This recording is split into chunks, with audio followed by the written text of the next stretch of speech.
So once again, very warm welcome to all of you students. तर या ठिकाणी आपण बघा थर्मोडायनामिक प्रोसेसला आपण स्टार्ट केलेला आहे.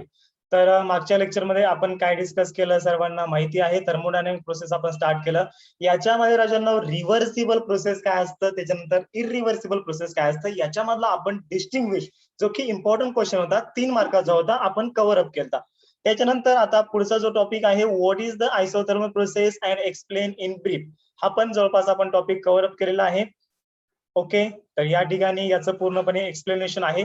तर याच्या पुढचा जो क्वेश्चन आहे तो 3 मार्काचा क्वेश्चन आहे आणि आयसोथर्मल प्रोसेसवरच तो क्वेश्चन विचारला जाऊ शकतो. कशा पद्धतीने विचारला जाऊ शकतो आपण या ठिकाणी या लेक्चर मध्ये बघणार आहोत.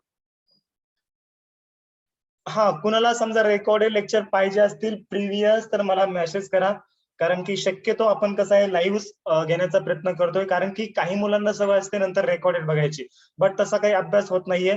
कारण की माझा जवळपास एक 6-7 वर्षाचा अनुभव आहे. मुलं अभ्यास करू करू करू करू म्हणताय, बट तो जो अभ्यास आहे तो अजून पेंडिंग राहतो. त्याच्यामुळे लाईव्ह राहण्याचा प्रयत्न करा, अब्सेंट राहू नका. आदित्य काल अब्सेंट होता, ओके अब्सेंट नको राहू. तर या ठिकाणी आज आपल्याला पुढचा क्वेश्चन बघायचा आहे. आयसोथर्मल प्रोसेस आहे, याच्यावरच आपल्याला क्वेश्चन बघायचा आहे. एक minute.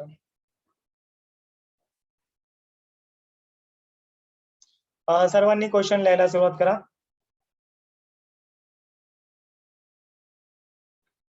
Determine the expression for the work done and heat transfer. Okay, एक्सरसाइजचा भी क्वेश्चन आहे हा. तर पेन चेंज करतो, रेड कलरचा पेन. यस, कहाँ गए हो? यो, ऐसा कैसे हो गया? Notes by SP sir.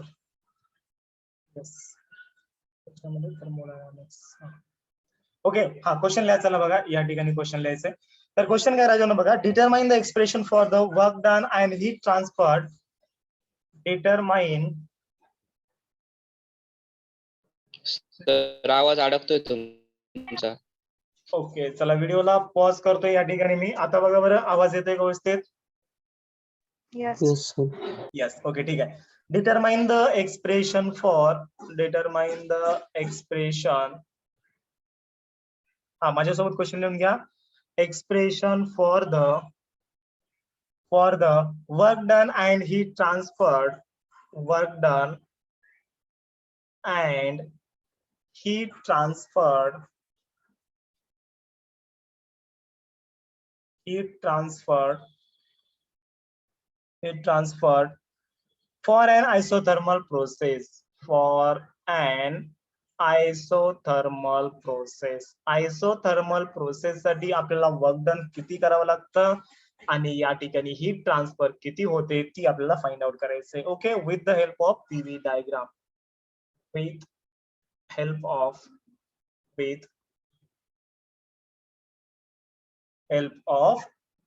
PV diagram. Okay, PV डायग्रामचा यूज करून तुम्हाला या ठिकाणी काय करायचंय, वर्क डन आणि हीट ट्रान्सफर फाइंड आउट करायचंय. आय होप सर्वांना क्वेश्चनचा मिनिंग समजला असेल.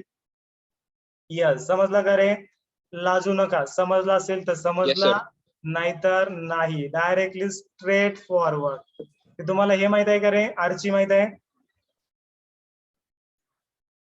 हा, सर्वांना माहित आहे, सांगायची गरज नाही. सैराट पिक्चर मध्ये आर्ची कशी स्ट्रेट फॉरवर्ड होते एकदम. बिलकुल, समजलं तर समजलंय, नाही तर नाही. ओके, मग तसंच या ठिकाणी आपल्याला. हा, व्हिडिओला स्टार्ट करतोय मी. बघा, आवाज जर ब्रेक होत असेल तर म्हणजे तुम्ही सांगत चला.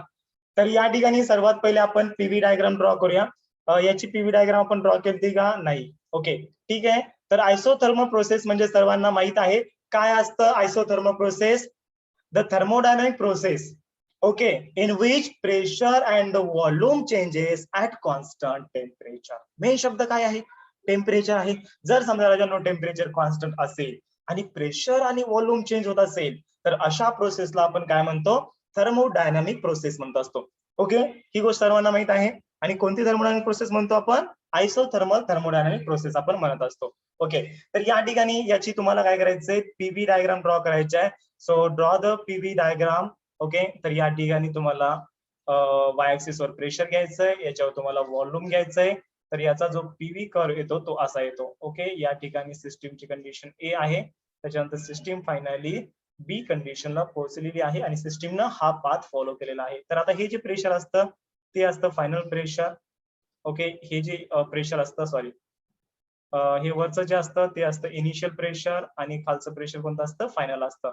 त्याच्यानंतर या ठिकाणी तुम्ही माझ्यासोबत सायमल्टेनियसली लगेच डायग्राम ड्रॉ करा. हे असतं इनिशियल व्हॉल्यूम आणि हे असतं फायनल व्हॉल्यूम. ओके, सर्वांना समजलं PV diagram, PV curve. This is the PV diagram for the isothermal process. Yes. आता बघा तुम्हाला या ठिकाणी डिस्क्रिप्शन मध्ये काय लिहायचंय मला सांगा, तुम्हाला डायग्राम मध्ये काय काय दिसतंय? हाँ सर मुझे पीआई दिख रहा है, देन उसके बाद यहाँ पर पीएफ दिख रहा है, वीआई दिख रहा है आणि वीएफ दिख रहा है. तर पीआय म्हणजे काय, इनिशियल प्रेशर, पीएफ म्हणजे काय, फायनल प्रेशर, वीआय म्हणजे इनिशियल व्हॉल्यूम अँड वीएफ म्हणजे फायनल व्हॉल्यूम. ओके, तर तुम्हाला हेच लिहायचंय राजांनो, कशामध्ये, डिस्क्रिप्शन मध्ये लिहायचंय. क्वेश्चनचा मिनिंग समजला का सर्वांना? बघा पुन्हा एकदा मी क्वेश्चनचा मिनिंग तुम्हाला मी एक्सप्लेन करून सांगतो. Determine the expression for the work done and the heat transferred for an isothermal process with the help of the PV diagram. Okay, attention माझ्याकडे, हा सगळ्या गोष्टी माझ्याकडे होत्या. ओके, लक्षामध्ये सर्वांना, इकडे इकडे बघायचं नाही, फक्त मोबाईल कडे बघायचंय. पुढचे 50 मिनिटं लक्ष द्यायचं इकडं. मी सांगतो, तुम्ही एकदा लेक्चरचं मन लावून ऐकलं, तुम्हाला घरी एक्स्ट्रा अभ्यास करायची काहीच आवश्यकता पडणार नाहीये, मी तुम्हाला गॅरंटी देतो. ओके, तर या ठिकाणी बघा आपण कालच्या लेक्चरमध्ये काय बघितलं, हा सर कालच्या लेक्चरमध्ये आपण काय बघितलं, डेफिनेशन बघितली कशाची, आयसोथर्मल प्रोसेसची. मग टेम्परेचर कॉन्स्टंट असेल तर डेल्टा टी 0 असतो आणि डेल्टा टी 0 असेल तर डेल्टा यू पण 0 असतो. त्याच्यानंतर आपण sir first law of thermodynamics apply केला. फर्स्ट लॉ ऑफ थर्मोडायनामिक्स सर्वांना माहित आहे, delta U equals to Q minus W. हा सर ही पण गोष्ट मला माहित आहे. त्याच्यानंतर डेल्टा यू च्या ठिकाणी डेल्टा यू ची व्हॅल्यू पुटअप केली, डेल्टा यू ची व्हॅल्यू आहे 0 मग पुटअप केली. त्याच्यानंतर क्यू इक्वल्स टू डब्ल्यू. मग या ठिकाणी क्यू म्हणजे काय असतं, हीट असते. ओके, डब्ल्यू काय असतं, वर्क डन असतं. मग हा हीटचा फॉर्म्युला काय असतो आणि वर्क डनचा फॉर्म्युला काय असतो, heat equals to work done आहे आयसोथर्मल प्रोसेस मध्ये. बघा या ठिकाणी, ओके कुठं बघा, इकडे खाली बघा. ओके, या ठिकाणी बघा क्यू इक्वल्स टू डब्ल्यू, याचा अर्थ होतो हीट इक्वल्स टू डब्ल्यू आहे. म्हणजे तुम्हाला या ठिकाणी त्यांनी विचारलंय, काय विचारलंय बघा क्वेश्चन मध्ये, work done and heat transfer. म्हणजे क्यू बी फाइंड आउट करा आणि डब्ल्यू बी फाइंड आउट करा, पण दोन्ही गोष्टी एकच सर तुमचा आवाज आहे, कारण की आयसोथर्मल प्रोसेस आहे. ओके ओके, तर बघा या ठिकाणी आता आपल्याला काय करायचंय, यस काय करायचंय, वर्क डन फाइंड आउट करायचंय. तर कसं फाइंड आउट करणार बघा, आता याचं डिस्क्रिप्शन तुम्हाला कसं लिहायचं रे, हो का, एकदम इझी आहे. चला पेन चेंज करतो. यस, ब्ल्यू कलरचा पेन, तुम्हीच म्हणले होते ना तुमचा आवडता आहे ब्ल्यू कलरचा, पण ठीक आहे ना, ब्ल्यू कलरचा घेतो. सर परत लागतोय आवाज. एक मिनिट करतो. ओके, तर या ठिकाणी आता आपल्याला या डायग्रामचं डिस्क्रिप्शन बघायचंय. तर काही बघा, कन्सिडर तुम्हाला लिहायचं या ठिकाणी, कन्सिडर. ओके, मग मला सांगा, काहीच नाही याच्यामध्ये, काहीच रॉकेट सायन्स नाहीये, जे दिसतंय तसं लिहायचंय. आता लोक खोटं बोलतात, लोक काय म्हणतात, जसं दिसतंय तसं नसतंय. बट या ठिकाणी कसं असतं आपल्या फिजिक्स मध्ये, जसं दिसतंय तसंच असतंय. लक्षामध्ये, मग या ठिकाणी पीआय काय रे, पीआय आहे initial pressure. Okay, as it is लिहा, P I is the initial pressure. Okay, सर्वांना समजलंय. त्याच्यानंतर पीएफ काय रे, पीएफ आहे फायनल प्रेशर. याच्यामध्ये कोणाला काही डाऊट? हा सर काही नाही, सिम्बॉल आहेत, बस तीच गोष्ट आहे. मग त्याच्यानंतर व्हीआय काय रे, व्हीआय आहे बघा initial volume. Okay, initial volume. त्याच्यानंतर व्हीएफ काय रे, व्हीएफ आहे फायनल व्हॉल्यूम. ओके, चला या ठिकाणी झालं याचं description. Consider PI, PF, VI, VF. Okay, त्याच्यानंतर ए काय आहे, ए सिस्टीमची इनिशियल कंडिशन आहे आणि बी काय आहे, बी सिस्टीमची फायनल कंडिशन आहे. म्हणजे सिस्टीम स्टार्टिंगला ए कंडिशनला होती, ए टू बी गेलेली आहे आणि प्रेशर या ठिकाणी काय झालेलं आहे, कमी झालेलं आहे. व्हॉल्यूम या ठिकाणी काय झाले, इन्क्रीज झालेलं आहे. हे तुम्हाला डायग्राम मध्ये बघितलं दिसत आहे. ओके, आता त्याच्यानंतर मला सांगा, work done in the isothermal process. Okay बघा, work done in isothermal process, that is the expansion. Okay, आता या ठिकाणी लिहितोय मी, work done in isothermal process आपल्याला फाइंड आउट करायचंय. Okay, work done in isothermal process. मग मला सांगा रे, या ठिकाणी जेव्हा तुम्ही डायग्रामला बघता तर या ठिकाणी काय व्हायलंय, एक्सपान्शन आहे. ओके, एक्सपान्शन व्हायलंय का नाही सांगा बरं. अरे तुम्ही सांगा यार एक्सपान्शन व्हायलंय का नाही, मी मनानं काहीच बोलणार नाही. बघा ओके, या ठिकाणी एक्सपान्शन व्हायलंय. स्टार्टिंगला सिस्टीमचं जे व्हॉल्यूम होतं VI होतं, ओके, कमी होतं, त्याच्यानंतर VF झालं, जास्त झालं. लक्षात आलंय का तुमच्या? ओके, या ठिकाणी स्टार्टिंगला इनिशियल व्हॉल्यूम बघा कुठं होतं, VI वर होतं, त्याच्यानंतर VF झालेलं आहे. बघा स्टार्टिंगला एक्स ऍक्सिस वर इथं असेल 20 असेल, इथे 0 असेल, त्याच्यानंतर इथे 40 असेल ना रे, किंवा 50 असेल. म्हणजे फायनल व्हॉल्यूम जास्त आहे, इनिशियल व्हॉल्यूम कमी आहे. मग ही प्रोसेस कोणती आहे? एक्सपान्शनची प्रोसेस आहे. आलं लक्षामध्ये? या ठिकाणी एक्सपान्शन होत आहे. ओके, मग आपण फॉर्म्युला बघितला होता. कोणता फॉर्म्युला आपण बघितला होता? Work done in the expansion of the system. काय फॉर्म्युला होता रे? W equals to integration of P into DV, आणि या ठिकाणी लोअर लिमिट VI आणि अप्पर लिमिट VF होतं. हा फॉर्म्युला कुणाला आठवलाय मला सांगा? यस, सर्वांना आठवतोय हा फॉर्म्युला पण Yes, sir. बघितला होता. Yes, W equals to integration of P DV, lower limit VI, upper limit VF. त्याच्यानंतर आता या ठिकाणी आपण काय करूया? एक जुगाड आपण करूया. काय करायचं जुगाड? आता लक्ष द्या बघा. ओके, तर V न मल्टिप्लाय करतो आणि V न डिवाइड करतो. P नंतर मी काय करतो? या ठिकाणी V न मल्टिप्लाय करतोय आणि V न काय करतोय? मी डिवाइड करतोय. तर या ठिकाणी या इक्वेशन मध्ये काही फरक पडेल का रे? मॅथमॅटिकल लँग्वेज मध्ये मी असं करू शकतो, त्याच टर्मनं मल्टिप्लाय केलं आणि त्याच टर्मने मी काय केलं? डिवाइड केलं. आलं लक्षामध्ये? Yes, sir. ओके, त्याच्यानंतर बघा आता मला एक Yes. गोष्ट सांगा. PV इक्वल्स टू काय आहे? What is the PV? Ideal gas equation आपल्याला काय सांगतं? PV equals to yes NRT. That's great, very good. Okay, PV equals to काय असतं? NRT असतं. मग ज्या ठिकाणी PV आहे, PV कुठे आहे बघा बरं. मला तर या ठिकाणी न्यूमरेटर दिसायला लागले, तुम्हाला कुठे दिसायला लागले बघा? न्यूमरेटरला आहे PV. ओके, म्हणजे ज्या ठिकाणी PV आहे त्या ठिकाणी काय करा? NRT पुटअप करा. तर फायनल इक्वेशन आपलं येते बघा W. यस, W धमाल पिक्चर का वो बडा W. VI आणि या ठिकाणी VF. PV च्या ठिकाणी काय करा? NRT लिहा. ओके, त्याच्यानंतर DV अपॉन V लिहा. करेक्ट? आम आय करेक्ट? करेक्ट मनावर करेक्ट. Yes, sir. हा, स्पेशली मुलीचा आवाज मला चेक Yes, sir. करायचा आहे. मुलींनो करेक्ट मनावर करेक्ट असं.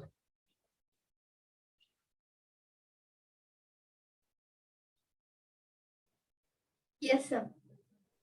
अरे sir. यस, यस सर नाही, करेक्ट शब्द म्हणा, करेक्ट. Correct sir. वा वा वा, इंग्लिश शाबास. हा, मुलींनो म्हणा, मुलींनो.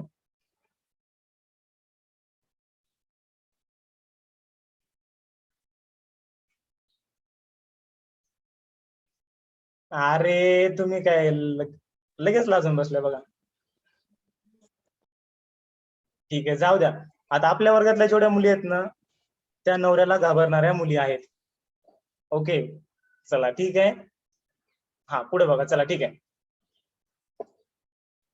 तर या ठिकाणी काय झालेलं आहे?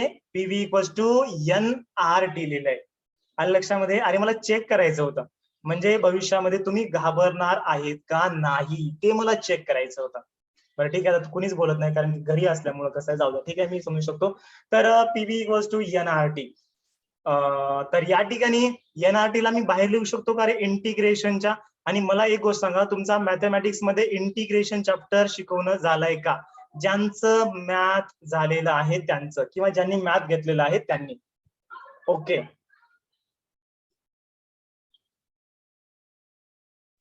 No, sir. No, sir. झालं नाही. ओके, नाही सर. अच्छा, सर्वांचं झालं नाही. बरं ठीक आहे, काही घाबरू नका. अरे यार, जब पोले सर आपके साथ है तो डरने की क्या बात है. बघा या ठिकाणी एक फॉर्म्युला आहे मॅथमॅटिक्स मध्ये, तुम्ही स्टडी कराल इंटिग्रेशन ऑफ. बरं तुमचा डेरिव्हेटिव्ह चॅप्टर झालाय का रे? Yes, हो. sir. जवळपास अर्धा झाला असेल ना. मग मला सांगा लॉग एक्स चा डेरिव्हेटिव्ह काय असतो? लॉग एक्स चा डेरिव्हेटिव्ह काय असतो? मला सांगा बरं. 1 काय upon असतो? X. Yes, very good. 1 upon 1 upon x असतो.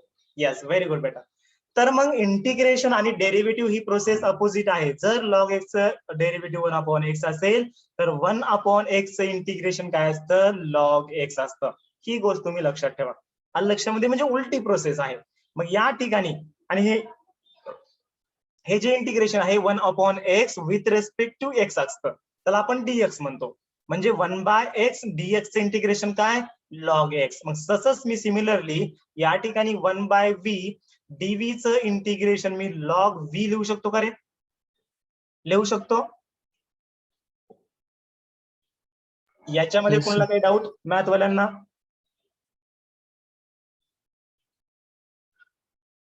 No, sir. ओके. आणि बिना मॅथ वाले काळजी करू नका, घाबरू नका. ओके, नसता घाबरले म्हणून लगेच उद्या ट्युशनला यायचे नाही तुम्ही. ओके, फिजिक्स एकदम इझी आहे. बघा या ठिकाणी तुम्हाला काय करायचंय, तुम्ही फक्त एवढं लक्षात ठेवा. काय लक्षात ठेवता तुम्ही एक फॉर्म्युला लक्षात ठेवा. ओके, कोणता फॉर्म्युला लक्षात ठेवता? हो का, बघा इकडे लक्ष द्या. 1/x dx याचं इंटिग्रेशन काय असतं? लॉग असतं. आणि लॉगलाच मी लॅन लिहू शकतो बरं, लॅन ऑफ एक्स, असं तुम्ही एवढं लक्षात ठेवा. हा फॉर्म्युला आहे. तर या ठिकाणी बघा, तर हे आलं NRT. त्याच्यानंतर 1/v dv चं इंटिग्रेशन लॅन म्हणजे काय असतं? लॉगच असतं. पण लॉग आणि लॅन मध्ये थोडा फरक आहे. ओके, तुम्हाला सांगतो, डोंट वरी अबाउट दॅट. तर या ठिकाणी काय आलं? लॅन ऑफ v आलं. आणि या ठिकाणी आपल्याला माहित आहे लोअर लिमिट खाली येतं आणि अप्पर लिमिट वर येतं. हे असं का आलं? कशामुळे आलं? कारण की या ठिकाणी since integration of 1/v dv काय झालेलं आहे? लॅन v आलेला आहे. आलं लक्षामध्ये? ओके, त्याच्यानंतर बघा या ठिकाणी आपण आता काय करूया? अरे यार, आपला पेन चेंज करायचा राहूनच गेला. ओके, तर या ठिकाणी बघा, आता आपण काय करतो रे याच्यानंतर? Upper limit minus lower limit करत असतो. म्हणजे या v च्या ठिकाणी पहिल्यांदा काय करा? vf पुटअप करा. म्हणजे काय येतं? हे लॅन v येतं. त्याच्यानंतर मायनस लोअर लिमिट पुटअप करा v च्या ठिकाणी, तर हे काय येतं? लॅन vi येतं. ओके, आणि NRT लॉगचा एक नियम आहे. जर समजा या ठिकाणी सबस्ट्रॅक्शन असेल तर लॉग मध्ये आपण लॅन घेतो या ठिकाणी, आणि v या ठिकाणी vf येतं. ओके, तर vf अपॉन काय करतो? vi करतो. Okay, this is the W. लक्षामध्ये W equals to NRT ln of VF upon VI. This is the final formula. आलं लक्षामध्ये? आय होप सर्वांना समजला असेल हा फॉर्म्युला. आज थोडी गरमी होल्या, चला ठीक आहे, ऍडजस्ट करा. ओके, समजला का रे? आणि Yes, Yes, sir. sir. Correct शब्द आहे Sir, त्याला ना तो. last चं ते परत explain करा. ऋतुराज बोल, काय म्हणतो? Sir, त्या last 3 स्टेप करा ना, ते हा, लॅन जे बरं बघितलं ना बरं. ओके त्यापासून. ओके, डोंट वरी, सांगतो. बघा, मी तुम्हाला करेक्ट शब्द का उच्चाराय म्हणतोय? कारण की करेक्ट तुम्ही उच्चारलाच नाही. आमच्या ऑफलाईनच्या मुलीने एकदम भारी उच्चारला होता. ओके, ठीक आहे, आता तुम्ही घरी असलं त्याच्यामुळे घाबरलाय. तर चेक करायचं होतं की कोणती मुलगी नवऱ्याला घाबरते आणि कोणती मुलगी नवऱ्याला घाबरत नाही, हे मला चेक करायचं होतं. बाकी काही नाही. बरं ठीक आहे, जेव्हा ऑफलाईन सुरू होईल तेव्हा बघू आपण. चला ठीक आहे, तर या ठिकाणी येतं बघा VF आणि या ठिकाणी येतं VI येतं. ओके, आलं लक्षामध्ये? तर या ठिकाणी VI. तर बघा, आता मी स्टेप रिपीट करत आहे, लक्ष द्या सर्वांनी. तर सर्वात पहिले आपण काय केलं बघा, तिसरी स्टेप. हा, इथून बघा, PV च्या ठिकाणी आपण NRT लिहिलं. त्याच्यानंतर NRT कॉन्स्टंट आहे म्हणून इंटिग्रेशनच्या बाहेर घेतलं, dv अपॉन v. ओके, या ठिकाणी काय आहे? dv अपॉन v आहे. तर याचं जे इंटिग्रेशन असतं ते काय असतं? लॉग ऑफ v असतं किंवा लॅन ऑफ v असतं. लॅन म्हणजेच लॉग असतो. ओके, तर या ठिकाणी आलं लॅन ऑफ v. तर या ठिकाणी एकदा का आपण लॅन ऑफ v घेतलं, त्याच्यानंतर खाली लोअर लिमिट आहे, वर अप्पर लिमिट आहे. त्याच्यानंतर आपण काय करत असतो या ठिकाणी बघा, व्हिडिओला स्टार्ट करतो. त्याच्यानंतर तुम्हाला काय करायचंय? Upper limit minus lower limit घ्यायचंय. काय घ्यायचं तुम्हाला? Upper limit minus lower limit घ्यायचंय. तर घ्या मग upper limit minus lower limit. म्हणजे काय करायचं तुम्हाला? काहीच नाही बघा, हो का, काहीच करायचं नाहीये. या ठिकाणी v च्या ठिकाणी पहिल्यांदा vf पुटअप करा, म्हणजे अप्पर लिमिट पुटअप करा. तर लॅन vf आलं, मग मायनस घ्या, घेतलं मायनस. ओके, या v च्या ठिकाणी लोअर लिमिट म्हणजे vi पुटअप करा. ओके, आणि मला एक गोष्ट सांगा यार, जेव्हा तुम्ही 2.3 अपॉन 0.5 याचं डिवायडेशन मला सांगा, तुम्ही जेव्हा लॉग न करता, ओके, याचं डिवायडेशन जेव्हा तुम्ही लॉग न करता, तेव्हा तुम्ही काय करता? 2.3 चं कॅल्शियटिक्स घेता, बरोबर आहे. याचं कॅल्शियटिक्स आलं 0. त्याच्यानंतर याचा लॉग घेता 23 चा 0 मध्ये. त्याच्यानंतर 0.5 चं कॅल्शियटिक्स बार 1. त्याच्यानंतर 50 चा 0 मध्ये लॉग बघता, आणि या ठिकाणी तुम्ही ऍडिशन करता का सबस्ट्रॅक्शन करता रे? सांगा बरं, ऍडिशन करता का तुम्ही सबस्ट्रॅक्शन करता? त्या ठिकाणी लॉग न आपल्याला कॅल्क्युलेशन करायचे असतील तर यस, व्हेरी गुड सानिका. आपण काय करतो? सबस्ट्रॅक्शन करतो. म्हणजे काय, जेव्हा डिवायडेशन असेल तेव्हा तुम्ही लॉगचं काय कराल रे? सबस्ट्रॅक्शन कराल ना, बरोबर आहे? सबस्ट्रॅक्शन कराल. मग मला सांगा, या ठिकाणी लॉगचं सबस्ट्रॅक्शन आहे म्हणजे नंबरचं काय करा? डिवायडेशन करा. याच्या उलट करा. जेव्हा नंबरचं डिवायडेशन असेल तेव्हा लॉग घ्या आणि लॉगचं सबस्ट्रॅक्शन करा. आणि जेव्हा या ठिकाणी हे लॅन म्हणजे लॉगच असतात, म्हणजे जेव्हा लॅन म्हणजे लॉगचं या ठिकाणी सबस्ट्रॅक्शन असेल तेव्हा या नंबरचं काय करायचं? तुम्हाला डिवायडेशन करायचंय. यस, आय होप सर्वांना हा कन्सेप्ट समजला असेल. माईक बंद करा वैष्णवी. ओके, चला ठीक आहे. सर्वांना समजला? Yes, sir. Yes, sir. Yes. Yes, sir.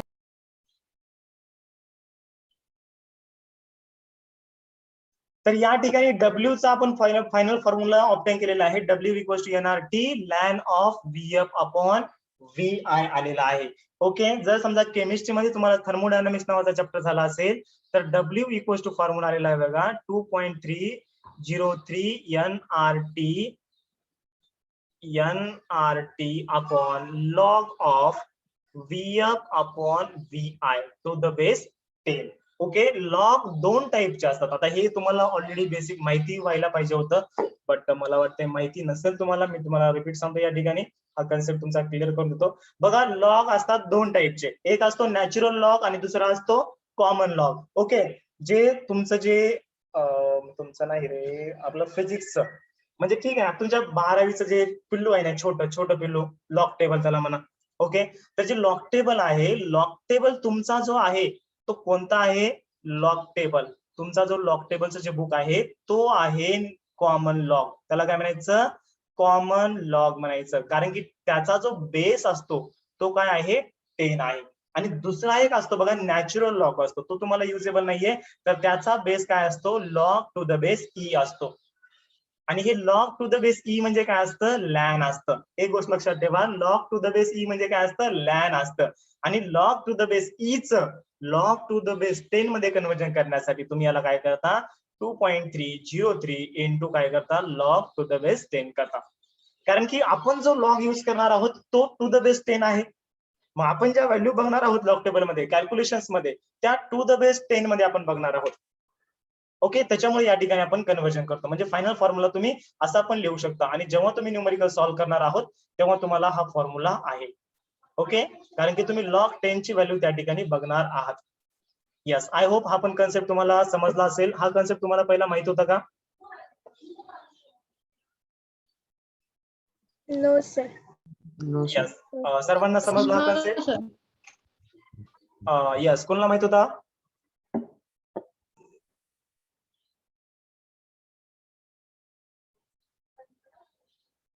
Yes, चला सर्वांना समजला का कन्सेप्ट? मला सांगा बरं एकदा. Yes, sir. Yes, sir. Yes, sir. Yes, okay, that's great. तर या खाल्ल्या this is the final expression for. आता या ठिकाणी तुम्हाला काय फाइंड आउट करायचं होतं रे?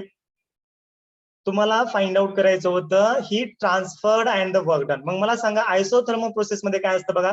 Q इक्वल्स टू W असतं. हाँ सर, ये तो हमने कल ही देखा था. ओके, तो देखा था तो याद है ना? यस, क्या है? Q equals to W in the isothermal process. Sir, W धमाल पिक्चर में होता है, वो होता है क्या? असं पांचट क्वेश्चन विचारू नका. काय सांगता येईल, काही विद्यार्थी काही बी विचारतात. हा, पण मला माहित आहे आपले विद्यार्थी एवढे पांचट नाहीत. हा, तर या ठिकाणी बघा, तर काय आलं? In isothermal process, in isothermal process, okay, काय असतं रे? Q इक्वल्स टू W असतं. Q इक्वल्स टू क्या होता है? एक बहुत बड़ा W होता है जिसके अंदर 10 करोड़ रुपए छुपे हैं, किसी को मत बताना. Okay, Q equals to W. आलं लक्षामध्ये? हा, तर त्या ठिकाणी देअरफॉर मी असं म्हणू शकतो का? Therefore Q equals to W असल्यामुळे या ठिकाणी 2.303 NRT लॉग ऑफ या ठिकाणी काय येणार आहे? VF upon VI to the base 10. आलं लक्षामध्ये? ओके, चला. Q equals to 2.303 nRT log of VF upon VI to the base 10. Yes. Okay, I hope सर्वांना समजला असेल आजचा व्हिडिओ. त्याच्यानंतर आपल्याला पुढची प्रोसेस बघायचं आहे, ज्या प्रोसेसचं नाव आहे आयसोबॅरिक प्रोसेस. एकदम इझी आहे, त्याचं आपल्याला डेरिव्हेशन पण बघायचं आहे. ओके, जवळपास आज 24 तारीख आहे, 27 तारखेला आपला चॅप्टर एंड होईल. थर्मोडायनामिक्स खूप मोठा चॅप्टर आणि खूप इझी चॅप्टर आणि खूप छोटा चॅप्टर. यस, चला सर्वांना समजलंय. लिहून घ्यायचंय कोणाला कोणता पार्ट.